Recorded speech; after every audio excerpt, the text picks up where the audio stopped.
Reit, so yn gyntaf, be dwi'n gwneud ydy tynnu'r coesau i ffwrdd, a wedyn fydda'n coginio'r frest ar yr asgwrn mewn padell dwfn o ddŵr, a wedyn stwffio y coesau nes ymlaen. Tynnu'r coesau i ffwrdd, cadw'r cig i gyd ar yr asgwrn. Oedd y glychell lawr cefn asgwrn o Twrci. Wedyn mae'r un goes i ffwrdd. Ymlaen wedyn i dorri gweddill yr esgyn, adenydd, yr asgwrn tynnu, sef y wishbone, yr asgwrn cefn. Da ni'n gwahanu'r cig brown a'r cig gwyn er mwyn gall rheoli'r coginio yn well. Popeth blaw'r coesau mewn i badell o ddŵr oer, pinsiad o halen a digon o deim. Mae Twrci wan ar y gres uchel, a be di'n wneud wan i dod o fo i'r berw yn gyflym iawn, troi tymerydd i ffwrdd a wedyn gadael Twrci oeri yn y dŵr sydd yn bwysig. Mae hon yn coginio 30% mewn ffordd, ond mae'n coginio yn ei stoc yn ei hylu fy hun, so chi'n ychwanegu lot byd o flas iddo fo.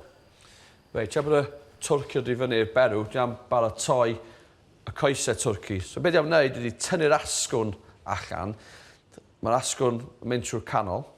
So be dwi eisiau wneud ydy ddim torri trwy'r croen chwaith. So na i just dilyn yr asgwrn. Mynd o'r ddwy ochr.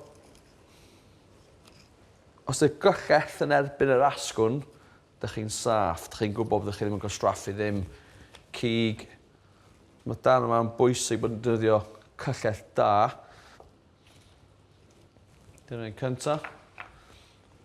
A ddim yn gwastraffu ddim byd, mae'r asgwrn mynd mewn i'r stoc hefyd. Cymerwch eich amser i dynnu'r esgyn bach i gyd ac mewn â nhw i'r sosban. A jyst i orffen y coesau wan, be dwi'n gwneud ydy gwneud siŵr bod y cig yn llyfn yn y coesau, a bod ni'n rhoi poced bach i'r stwffin. So ni'n rhoi y stwffin yn ganol y coesau.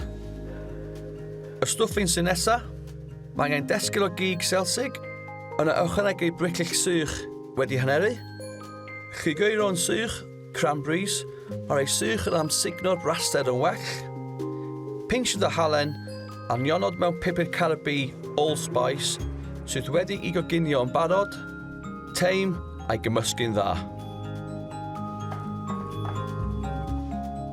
So'n bwysig wan ni'n cael o fel selsig hir, reit yn ganol, cig. Wedyn mae'n barod i lapio fel Twrci Dolig. Gosod gwelio'r clean film yn fflat ac yna heine o gig moch drosto, a rholio'r cyfan a'i glymu i greu un selsig enfawr fendigedig. Mae'r coesau mewn padell o ddŵr oer, fyny i'r berw, unwaith o ddod fyny i'r berw, troi gres i ffwrdd, wedyn gadlo oeri yn y dŵr. So yr union un peth a'r cig gwyn a'r cig coch. Unwaith mae'r cig wedi rhannol goginio yn y sosbenni ac yna wedi oeri, tynnwch y clean flow i ffwrdd, olew, halen a phupur du.